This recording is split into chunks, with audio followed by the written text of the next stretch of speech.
This episode of Soldier Knows Best is brought to you by Crash Plan. Hey, what's up guys, Soldier Knows Best here. This is my review of the new 27-inch slim iMac. I'm going to be talking about this all-new design, talk about the internals, and see the performance of this beast, and whether this is going to be a really good desktop for you. So first, we're going to talk about the design and the hardware.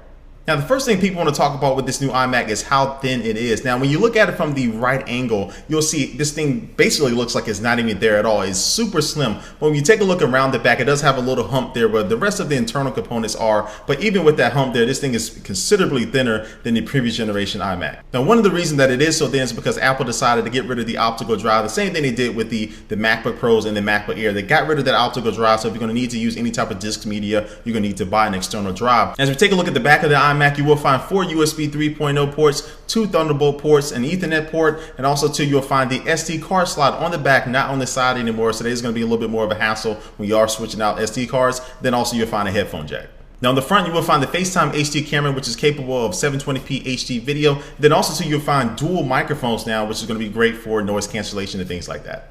As we take a look at the display, spec-wise, the display really isn't that much better from the previous generation iMac, but Apple did use a new process called full lamination to eliminate this 2mm gap that was in the previous generation iMac, and basically that gap was in between the LCD panel and the glass itself. So they got rid of that, and that basically going to push that LCD panel kind of just closer to you. This is going to produce a better overall image, and I will be able to tell you that the blacks just look a lot deeper on this new 27-inch iMac. And another thing that this new process does is it does get rid of 75% of the reflection that you may get from lights and things like that. So it's going to have a lot less glare than the previous generation. So overall, this new display is going to be better for people who work in photography or work with video. And one quick note about the speakers in this new iMac is that I did found that the sound was a lot fuller than the previous generation iMac. So overall, the sound quality has been improved. Now we're going to take a look at the performance of the new iMac. Now the iMac that I'm reviewing here today features the 3.4 GHz Intel Core i7 processor, 16 GB of DDR3 RAM, the NVIDIA GeForce GTX 680 MX GPU that has 2 GB of DDR3 memory, and then this thing does come with the 1 TB Fusion drive, which is basically a mix between an SSD and a traditional hard disk drive. Now I use Geekbench 2, which is a very popular benchmarking tool, and I got easily over 14,000 in all my 64-bit tests that I did on this thing. So this machine definitely performs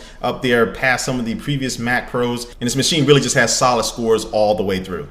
Now I also did a disk speed test to really test out this new Fusion drive, and the read and write speeds were pretty comparable to most of the SSDs out in the market right now. And it's definitely not going to benchmark as fast as some of the top SSDs because it's not an entire SSD. It definitely uses a traditional hard disk drive as well, but you will find you'll be able to get the best of both worlds by having up to 1 TB worth of storage, but also to have the speed of an SSD, which a 1 TB SSD would definitely cost you probably $1,500 to $2,000 right now. Now other general performance things like booting up and shutdown time were definitely there. They're definitely good. And also exporting a movie from Final Cut Pro, it just really churned through that. That's partly due to that new GPU, the quad core processor, and just really the Fusion drive really all working in harmony together. So if you're going to be working again any type of video editing and things like that, this new iMac is going to be a screamer.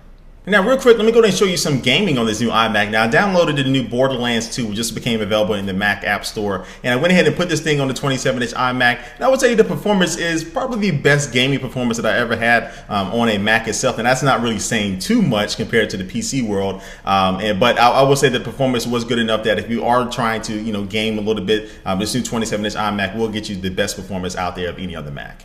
All right, so now it's time to wrap up my review of this new 27-inch iMac. Now, this new iMac definitely has a very nice look to it. It's easily the best looking all-in-one computer out there on the market right now. Now, you definitely are missing some things from the Super Drive not being there. It's not fully, user upgradable. The only thing you can really upgrade on this new iMac is the RAM itself, without having to really get into the machine itself and really tinker around with a lot of stuff. You can, but it's definitely be a lot of work. But other than that, I would say the performance of this new iMac definitely rivals any other desktop that Apple has released in the past. Now you combine that with the new display manufacturing process that Apple initiated with this new iMac, and it does really increase the performance of the display compared to the previous iMac, and then also to the portability of having an all-in-one. It's going to be great for college students and things like that. This new iMac is definitely an easy choice. If you are a Mac user and you're looking to upgrade your machine and get a desktop that's really going to be able to do almost anything you throw at it, this new 27-inch iMac is definitely going to be the one for you. And then also this new Fusion drive does perform, and there have been other computers with similar technology in them, but this is the first time we're able to get that type of technology in the Mac. back, and Apple did really do a good job with that. And so this new 27-inch iMac starts off at $1,799. Plus, you can also look into its 21.5-inch little brother iMac, which has basically the same design, but definitely the internals are clocked down a little bit, but that starts off at $1,299. So anyway, guys, I'm about to end this video, but before I do, just going to take one last look at our sponsor